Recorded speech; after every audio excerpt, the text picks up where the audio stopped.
Hey, it's Mark Ferguson with Invest for More, and we are back at the Ocho, an 8-plex with 16 garages and 12 storage units and a whole lot of problems this last few months. It's a property I bought September of 2021, so had it a little over a year now, and had some good things happen, some bad things happen. We'll talk about some of that. We have the unit where the squatters were, almost all the way done. It's not clean yet, but we can show you what it looks like.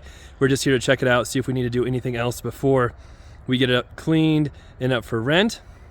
That unit up there that was evicted a month or two ago is still for rent, so haven't been able to rent it quite as fast as we did some of the other units, so I don't know if it's the time of year or if the rental market's changing or what's going on there, but we'll talk about that some.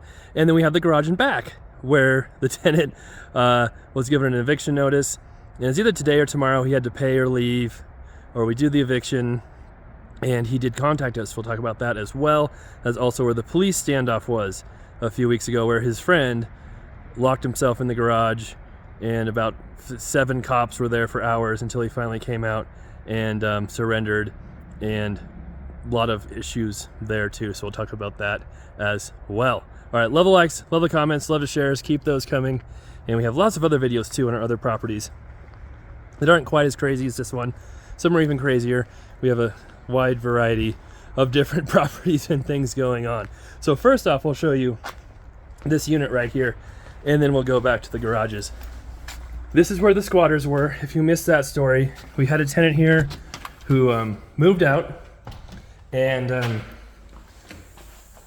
kept telling us she was moving out, almost moved out, and then all of a sudden her friend had moved in to help clean. I'm using quotation marks when I do that. And turns out that lady stayed here, wouldn't leave. We filed for an eviction. Then she let some of her other friends move in, and one of them ended up being kind of the ex of the old tenant. Is a crazy story. I'll link to it below. And they wouldn't leave, so we went to court for the eviction. And the judge granted them a hearing for some reason, even though none of them were on the lease. None of them had a right to be there. He still granted them a hearing, had to wait another month for that. And eventually we got possession of it, did the eviction. They didn't leave, we had to evict them, and the sheriff had to get them out of here. And that was quite the process. And luckily they didn't show up to the hearing, so we could do the eviction. Who knows what would have happened with the judges had they shown up. So, new carpet, new paint. The tiles drive me crazy, and that's kind of why we're here to look and see what it looks like. The old owner had done a mishmash of tiles and different stuff in this property. The tiles in here, I mean, they're not clean, so they look a lot better if they're clean, but they're not my favorite either, so I don't know what to do there. We did do new windows on this one because the squatters had broken one. The others had their seals broken, so they needed to be done.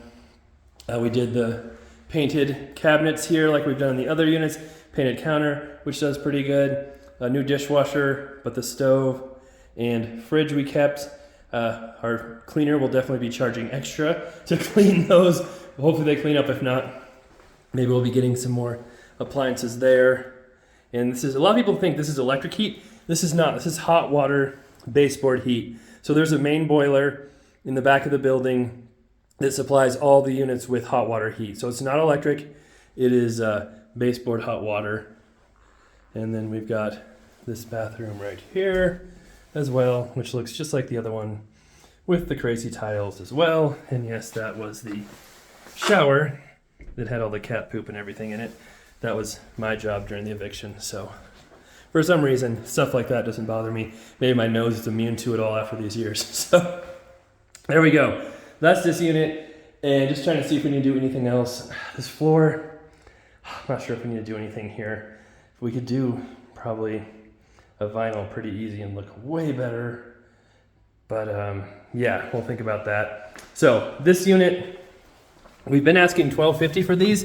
Haven't had a problem renting them, but we've had probably 100 people message us and call us about renting that one up there for $1,250 as well. It looks almost exactly the same as this one. And a couple applications, but no one's had at least a 600 credit score or a cosigner. And a lot of people look at it, don't like it, and a lot of people who don't have decent credit have wanted to see it. So I'm not sure. It's always trickier renting stuff right in the middle of winter. That could be part of it. Could be the rental market's changing slightly. Hard to say, but we're still getting tons of interest, tons of people who want to see it, which makes me think that the price isn't that far off. It's just hard to say. So we'll see how that goes. And then, yeah, we'll talk about the garage and back as well here and what's going on there too. Okay, so talking about the garages, first off, another one got broken into. This one was empty, but the tenant had said he wanted to keep it and keep renting it until it got broken into. Then he said he wants to leave. So we've been looking at getting cameras back there. I'm not sure how good cameras will do unless we get license plates or people's faces. And even then, the police don't always want to pursue these very hard. There were already cameras up for number 2. He put them up, so it's not like having the cameras there themselves will be a big deterrent because it's not deterring people now. And then number 2 is the one that's behind on rent. There's his pee hole we talked about before where he set up a funnel to pee out the siding, or he claimed it was his friend and not him. He's had other damage, put holes up, had cameras, really destroyed. This is the one where the police standoff was, where the police were there. And he is way behind on rent, like 3 months behind. He says he wants to stay. He said he wants to work out a plan, but won't call us, won't do anything to work out that plan, and won't fix this damage. So we're kind of trying to figure out what to do with that situation. And ironically, right after filming this, he actually called into the office and said he was going to come in and pay everything. And he came in, or he called in and said, well, I can't pay everything, I just need to pay part of it. And with the eviction notice, we said he's late on rent. If he comes in and pays everything, we have to let him stay in there. But if he doesn't pay everything, we don't have to accept it. We can proceed with the eviction. Another issue we might have is him living in there, which we're not sure. Some people think he is, some don't. But you can see right there, he's obviously got some kind of heat source in there, as all the other garages have snow on the roof. And here we are driving back before. This is when the police standoff was, and we drove by a few times. But I think this is after the police standoff, but we're showing all the vehicles he has over there. We keep seeing vehicles. He's been blocking garages, and so it's just been a big problem. So we're trying to figure out exactly what we need to do right now. It's tricky because there might be different eviction laws based on it being a storage unit and not a residential property. But then I feel like our lawyers sometimes just want to, go through a full eviction no matter what because they get paid more. So it's hard to figure out exactly what to do. But this was right after the standoff before. We'll show the standoff here in just a little bit. So we're still waiting to hear exactly from him on if he's paying everything or what his plans are. He also claimed his garage was broken into, and he had stuff stolen right after the police standoff. But I talked to him a while after that, and he didn't mention any of that before, so who knows on that. Eventually, I think we'll have real metal garage doors on all of the units back there, which will help a lot with the break-ins too. That is, depending on how long we keep the Ocho and what goes on there. So the plan is to get everything rented and get those units stabilized, get this garage unit stabilized, and then probably put it up for sale. And I've been saying that for a while, but then we keep having different things happen, so it's been harder to get the property stabilized. It's definitely worth a lot more if we have everything rented, no issues, no problems. And those are all undercover police cars up there, farther up when the police standoff was happening. So for right now, I think I'll probably ask my lawyer about the storage unit situation and evictions. We'll keep trying to get the other units rented. We'll get that one unit cleaned. Just talk to the person who shows these properties in our office, or property manager, and they said that they had someone who really wanted to see that lower unit. They didn't want an upper one, so we'll see. Maybe that one will get rented here sooner than the top one. Who knows on that? And then, yeah, the garages have been okay for the most part, but this one tenant's been a real pain, and obviously the break-ins are a pain. And then we'll have to figure out if it's worth doing cameras, how to get those set up, how much those cost us, because obviously there's not like Wi-Fi or anything up there, but they do make cameras that can use cellular data.